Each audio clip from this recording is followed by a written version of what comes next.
জামায়াত মওদুদীপন্থীরা বেঈমানের জাত, তারা মুসলমানদের ঈমান হারা করতে চায়। হেফাজতের আমির। হেফাজতে ইসলাম বাংলাদেশের আমির ও দেশের প্রবীণ আলেমে দ্বীন আল্লামা শাহ মহিবুল্লাহ বাবুনগরী বলেছেন, জামায়াতে ইসলামী ও মওদুদীপন্থীরা এদেশের মুসলমানদের ঈমান হারা করতে চায়। এ বিষয়ে আলেম ওলামাদের সজাগ ও সচেতন থাকতে হবে। তিনি বলেন, রাসূলুল্লাহ সাল্লাল্লাহু আলাইহি সাল্লামের সাহাবীগণ আমাদের জন্য অনুকরণীয় আদর্শ, অথচ জামায়াত মওদুদীবাদীরা হযরত ওমরের মতো অনুসরণীয় এবং উত্তম চরিত্র নিয়ে খারাপ বললে আমাদের কেমন লাগে? তখন এদেরকে গালমন্দ না করলে কাদেরকে করব? জামায়াতের এক বক্তা আগে বলেছে, রাসূল সাল্লাল্লাহু আলাইহি সাল্লাম হযরত খাদিজার মেষ চড়াতো, সে ছিল রাখাল। আবার একজন বলেছে খাদিজা রাদিয়াল্লাহু তাআলা নামাজ রোজা করতেন না। এখন একজন বলছে রাসূল সাল্লাল্লাহু আলাইহি সাল্লাম ছিলেন সাংবাদিক। এরা বেঈমানের জাত। মওদুদী জামায়াতীরা মুসলমানদের ঈমান হারা করতে চায়, তাই আলেম ওলামাদের সচেতন থাকতে হবে।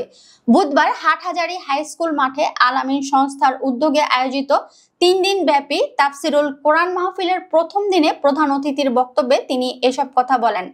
আল্লামা মহিবুল্লাহ বাবুনগরী আরো বলেন, রাসূলুল্লাহ সাল্লাল্লাহু আলাইহি সাল্লামের সাহাবায়ে কেরাম আমাদের জীবনের আদর্শ। তাদের জীবন আদর্শ অনুসরণ করলেই মুক্তির পথ সুগম হবে, কারণ সোজা পথ সিদরাতুল মুস্তাকিম হলো সেই পথ যেখানে সাহাবাগণ চলেছেন। তাদের অনুসরণ করলে জান্নাতের পথ সহজ হবে, আর তাদের সমালোচনা করলে ঈমান নষ্ট হওয়ার আশঙ্কা থাকে। তিনি আলেম সমাজের প্রতি আহ্বান জানিয়ে বলেন, সাহাবীদের বিরুদ্ধে কটূক্তিকারীদের বিরুদ্ধে অবস্থান নিতে হবে, অন্যথায় ইলম গোপন করার অপরাধে কিয়ামতের দিন জবাবদিহি করতে হবে। মাওলানা রেজওয়ানা আরমানের সঞ্চালনায় মাহফিলের সভাপতিত্ব করেন মাওলানা সোয়াইব জমিরি। উপস্থিত ছিলেন মুফতি হাবিবুর রহমান কাশেমি, মাওলানা মোহাম্মদ শফি, মাওলানা ওসমান সিকদার সহ অন্যান্য আলেম। তাফসির মাহফিলে বক্তারা বলেন, আমাদের মূল পরিচয় মুসলমান। পবিত্র কোরআন আমাদের জীবন বিধান, আর রাসূল সাল্লাল্লাহু আলাইহি সাল্লাম ও সাহাবীগণ আমাদের জীবন আদর্শ। তাই সোজা পথে চলার তৌফিকের জন্য আল্লাহর দরবারে দোয়া করতে হবে। তাফসির মাহফিলের দূর দূরান্ত থেকে আগত হাজারো তৌহিদি জনতা অংশগ্রহণ করেন। উল্লেখ্য, জামায়াতের এমপি প্রার্থী ও সাবেক শিবির সেক্রেটারি আইনজীবী শিশির মনির সম্প্রতি পূজা মণ্ডপে গিয়ে রোজা ও পূজাকে মুদ্রার এপিট ওপিট উল্লেখ করে একটি বক্তব্য দিয়েছেন। এই বক্তব্যের তীব্র সমালোচনা করেছেন হেফাজতে ইসলাম বাংলাদেশের আমির শাহ মহিবুল্লাহ বাবুনগরী।